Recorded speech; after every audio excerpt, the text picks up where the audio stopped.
એટલું જ કહેવા માંગીશ કે આ રખડતા ઢોર અને આ મ્યુનિસિપાલિટી જે રખડતા ઢોરને પકડે છે તે શા માટે પકડે છે? તેની સેવા કરવા માટે પકડે છે કે વાસલા દરવાજેથી ગમે ત્યાં વેચી દેવા માટે પકડે છે? 10,000માં 15,000માં વેચી દેવા માટે પકડે છે? અત્યારે અમારી ગાય હાલમાં અંદર અમે જોવા આવ્યા છીએ, અમારી ગાય અત્યારે હાલમાં છે નહીં.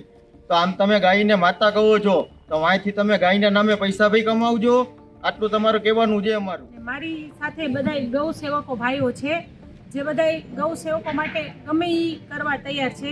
એવી જ રીતે અમારા વિસ્તારના નાવિકભાઈ છે જેની છેલ્લા 1 વર્ષમાં 13માંથી 10 ગાય પકડાઈ ગઈ હતી. 10 ગાય એમાંથી આજે એ છોડાવવા માટે આવ્યા 3 ગાય, 3માંથી 1 ગાય એની ગુમ છે, જે અમે હમણાં મીડિયાની સમક્ષ મૂકશી કે આ ગાય અહીંયા નથી, ક્યારના અમે ગોતીએ છીએ ને 2 ગાય એ છોડીને લઈ જાય છે. હવે એ ભાઈ છે એ એનો ગુનો સ્વીકારે છે. શું કહે છે એને કહેવાનું મતલબ એમ છે કે મારો ધંધો આ ગાયને દોઈ અને એનું દૂધ વેચીને જ હું ઘર હલાવું છું, ગુજરાન ચલાવું છું.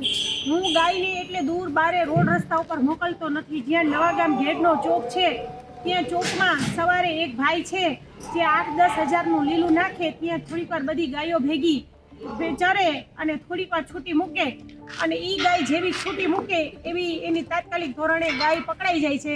અને એનું કહેવાનું એમ છે કે ગાયું પકડવાવાળા જે છે એને કોર્પોરેશન પગારે આપે છે અને પ્લસમાં રોજના 500 કે 1000 રૂપિયા જે અમુક ગાયો પકડી અને આગળ જઈ અને છોડી દે, ભલામણ લાગવગ કરે.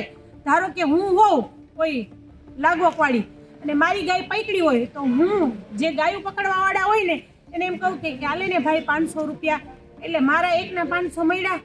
એવી રીતે 5 જણાના 500 રૂપિયા લઈ અને આખા દીના 2 થી 3,000 રૂપિયા કમાઈ, એટલે મહિનાનું કેટલું થાય? 90,000 લાખ રૂપિયાની તો ઇન્કમ થઈ જે ગાયો પકડવાવાળા છે ને. પછી એમાં બધા ભાગ બટાઈ કરે છે અને અમુક ગાયોને દેખાડવી પડે ને એટલે પકડીને લઈ આવે અને અમુક ગાયો આગળ જતા રોડ ઉપર જ 500,000 રૂપિયા દઈ અને છોડી દે છે.